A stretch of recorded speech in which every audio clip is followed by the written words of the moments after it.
Bonjour cher serial buteur, aujourd'hui on se retrouve pour la suite du défi 30 jours, 30 vidéos.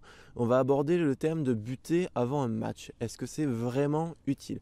Bon, pour répondre à cette question, on va tout d'abord se pencher sur ce que font les professionnels. Il est intéressant de s'intéresser à ce que font les joueurs pros pour s'en inspirer, mais pas forcément pour les copier stricto sensu. On peut regarder chez l'ensemble des buteurs qui jouent à un niveau pro, chacun prend ses balles et va buter avant un match. Donc c'est forcément qu'il y a une raison et on va essayer de voir aujourd'hui lesquelles.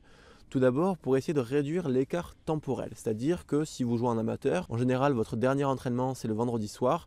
Si vous avez tapé votre dernière balle vendredi avant ou après l'entraînement et que vous jouez dimanche à 15 h sans vous être échauffé, ça représente une fourchette temporelle d'à peu près 40 heures. Cet écart temporel est bien trop large et lors de votre premier tir, s'il n'est pas 15 mètres face au poteau, ça peut être une véritable loterie. Une des autres raisons pour buter avant un match, c'est déjà de prendre en compte l'environnement du jour, c'est-à-dire la météo, l'état du terrain. Si vous jouez à l'extérieur, déjà de chercher vos premières cibles, à quel point le public pourrait être agressif, bruyant, neutre, silencieux, etc. Ensuite, cette petite démarche d'échauffement de tir au but avant un match est particulièrement pertinente pour rechercher la trajectoire du jour. Alors, trajectoire du jour, ça veut dire quoi? Chaque buteur a plus ou moins une trajectoire naturelle, que ce soit en ligne droite, légèrement enroulée, légèrement découpée. C'est comme au golf avec des termes comme draw ou fade. Mais ces trajectoires naturelles ne représentent pas l'exclusivité des tirs.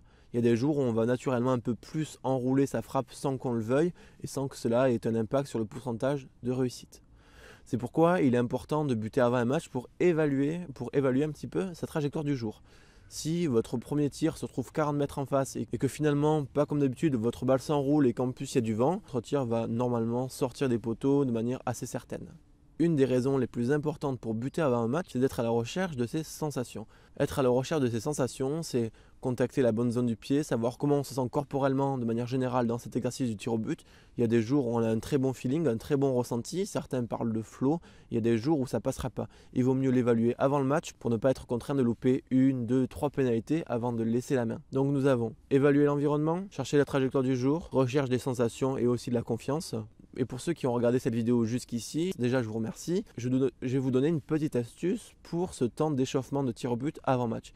Il faut que cet échauffement soit une routine, c'est-à-dire que vous puissiez la créer vous-même et qu'elle se répète dans le temps de manière assez stable. Du fait qu'elle soit régulière, vous ne penserez plus à la structure de cet échauffement. Il sera intégré et le moment d'avant-match, avec le stress, avec l'appréhension, ce n'est pas le moment de créer de nouveaux échauffements, de tenter des tirs impossibles, etc. Ce temps avant-match doit être une routine qui est construite, maîtrisée, qui se répète dans le temps et qui vous permet simplement de rentrer dans votre processus d'avant-match de manière tout à fait sereine. Je vous remercie pour votre visionnage. Vous êtes libre de vous abonner à la chaîne YouTube et de cliquer sur la cloche du buteur si le contenu vous a plu.